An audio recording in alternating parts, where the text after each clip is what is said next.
पुरानी हवेली में रात को अजीब आवाजें आती थीं। हवेली के बारे में लोगों का कहना था कि यहाँ एक पुरानी औरत का आत्मा है जो अपने दर्द भरे किस्से सुनाती है। एक दिन रवि और उसके दोस्त नीता और अमन ने सोचा कि वे इस हवेली की सच्चाई पा वे ऐसा करेंगे। तीनों ने रात को हवेली के पास जाने का फैसला किया। हवेली का दरवाजा पुराना और खतरनाक था। रवि ने दरवाजा खोला और एक अजीब सा ठंडा हवा का झोंका उन्हें महसूस हुआ। हवेली के अंदर जाते ही उन्हें अंधेरा और खामोशी मिली। उन्होंने आगे बढ़ने का फैसला किया और एक कमरे में प्रवेश किया। वहां उन्हें एक पुरानी कुर्सी मिली जो एक कोने में रखी थी। उस कुर्सी के यह एक पुरानी किताब थी जिस पर कुछ अजीब सा लिखा था। जैसे ही नीता ने किताब खोली, एक भयानक आवाज उनके पीछे से आई। कौन है जो मेरे सुख दुहक को छूने आया? उन्होंने सुना।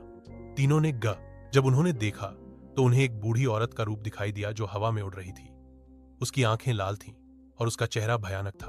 रवि, नीता और अमन ने भागकर बाहर निकलने की कोशिश की, हिचकी, लेकिन दरवाजा बंद हो गया था। ऐसे में उन्होंने सोचा कि अगर उन्हें बचना है तो उन्हें इस औरत की कहानी सुननी होगी। रवि ने कहा, हमें उन्हें समझाना होगा कि हम सिर्फ जानने आए। उन्होंने कहा, आंटी, हमें आपकी कहानी सुननी है, हम आपको समझना चाहते हैं।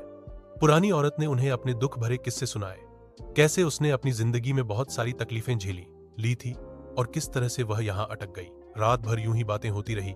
आखिरकार पुरानी औरत की आत्मा को शांति मिली।